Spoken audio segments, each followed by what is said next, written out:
लोकसभा चुनाव के लिए मतदान कराने में प्रयुक्त किए जाने वाली ईवीएम एवं वीवीपैट मशीनों की कमीशनिंग का कार्य दूसरे दिन भी गुरुवार को जवाहरलाल नेहरू कृषि विश्वविद्यालय परिसर स्थित प्रशासनिक भवन के 8 कक्षों में जारी रहा। जिला निर्वाचन कार्यालय के अनुसार ईवीएम एवं वीवीपैट मशीनों की कमीशनिंग का कार्य लगभग पूरा हो चुका है। गुरुवार की देर शाम तक 4315 बैलेट यूनिट, 2155 कंट्रोल यूनिट एवं 2172 वीवीपैट मशीनों की कमीशनिंग की जा चुकी है। मशीनों को मतदान के लिए तैयार करने का कार्य भारत इलेक्ट्रिक लिमिटेड बेंगलुरु के इंजीनियरों के देखरेख में प्रशिक्षित कर्मचारियों के द्वारा किया जा रहा है। देखिए, अब जो हमारा सबसे इम्पोर्टेंट काम है वो ईवीएम का चालू हुआ है। ईवीएम की कमीशनिंग जो है हमारी कल से चालू हो गई है जो अपने जवाहरलाल नेहरू कृषि विश्वविद्यालय के परिसर में हो रही है। ईवीएम होने के बाद ईवीएम को हम स्ट्रांग रूम में करेंगे और 18 तारीख को इनका डिस्ट्रीब्यूशन होगा। डिस्ट्रीब्यूशन के लिए हमने 2 तरह की व्यवस्थाएं रखी हैं। चूँकि हमारा काफ़ी बड़ा कैंपस है, 5 विधानसभा क्षेत्रों का हम जो डिस्ट्रीब्यूशन है वो फुटबॉल ग्राउंड से करेंगे और 3 विधानसभा क्षेत्रों का जो डिस्ट्रीब्यूशन है वो जो स्ट्रांग रूम है उसके पास ही जो उपलब्ध रिक्त स्थान है वहाँ से करेंगे। जो 5 फुटबॉल ग्राउंड तक हम लोग मशीनों को लेके जाएंगे, चूँकि वहाँ चलने के लिए लगभग 650 मीटर का रास्ता है वहाँ तक ले जाने के लिए। और मशीनें इस बार 2 बैलेट यूनिट लग रही हैं, एक कंट्रोल यूनिट, 2 बैलेट यूनिट, एक वीवीपैट, एक मतदान केंद्र की टेबल पर जाएगी। तो हमने जब उसका टाइम मोशन स्टडी किया तो हमको ये पता पड़ा कि एक पेटी को ले जाने में करीब 20 मिनट लग रहे हैं वहाँ, तो उसमें काफ़ी बड़ा समय नष्ट होगा। तो इस कारण अब हमने ये निर्णय लिया है कि हम स्ट्रांग रूम से ये जो 5 विधानसभा क्षेत्र हैं, इन 5 विधानसभा क्षेत्रों में ट्रकों के माध्यम से ईवीएम पहुँचाएंगे और ट्रकों वापसी में भी ट्रकों के माध्यम से ही स्ट्रांग रूम तक लेके आएंगे।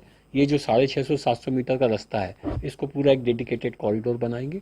इसमें सीसीटीवी लगेंगे, जो कैंडिडेट्स हैं उनके प्रतिनिधि उसमें चल सकेंगे, वो ट्रक में यदि जगह होगी तो उसमें बैठ सकेंगे। और रास्ते में भी जैसे मान लो 600 मीटर का बहुत ज़्यादा तो है नहीं, आप 100-200 मीटर पर भी लोगों को खड़ा करके इस बात की निगरानी कर सकते हो कि सही तरीके से आ रही है कि नहीं आ रही। पूरा जो रनिंग होगा उसका पूरे की वीडियोग्राफी होगी। तो एक तो ये ईवीएम को लेके है, ये हमारा दूसरा हमारा जो वो है ईडीसी को लेके। आप पोस्टल बैलेट का जो हमारा चरण है, 1249 लोगों के हमारे पास पोस्टल बैलेट के लिए आवेदन आए थे, मतलब हमने जारी किए थे, जो 85+ हैं और विकलांग हैं। हमने घर घर जाके जो वोट डलवाए हैं, 1201 लोगों ने हमारे वोट डाले हैं। 48 लोगों के जो वोट जो है, 1209 लोगों ने वोट डाले हैं, 41 लोगों के जो है वो हमको लोग नहीं मिले हैं। तो लोग या तो बाहर हैं, 10 लोगों की उसमें डेथ हो गई इस दौरान आवेदन पत्र भरने के बाद, और बाकी के लोग अपने घर में नहीं मिले हैं। तो एक चैप्टर हमारा ये क्लोज हो गया है। अब ईडीसी के माध्यम से जो वोटर हैं, जिन लोगों की इलेक्शन में ड्यूटी लगी है, उनको ईडीसी सर्टिफिकेट जारी करने की हमारी प्रोसेस स्टार्ट हो गई है। आवेदन हमने पहले चरण में ले लिए थे, दूसरे चरण में हम उनको ईडीसी बंटवा रहे हैं। कल ट्रेनिंग का पहला दिन था, करीब 1700-1800 लोगों को ईडीसी बटे हैं। तो ये करीब 9500 लोगों को ईडीसी जो है अगले 13-14 तारीख तक, जब तक हमारी ट्रेनिंग चलेंगी तब तक हम बंटवा देंगे। ये लोग जिस पोलिंग स्टेशन पर ड्यूटी करेंगे वहाँ ईडीसी सर्टिफिकेट की एंट्री करके वहाँ वोट डाल पाएंगे।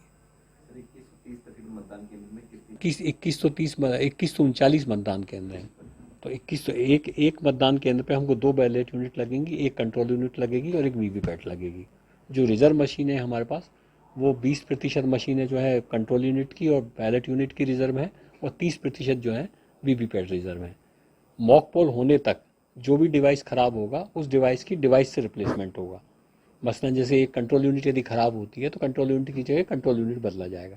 लेकिन जैसे ही पोलिंग स्टार्ट होगा, पोलिंग के बाद यदि कहीं कोई चेंज होगा तो पूरा के पूरा सेट बदला जाएगा।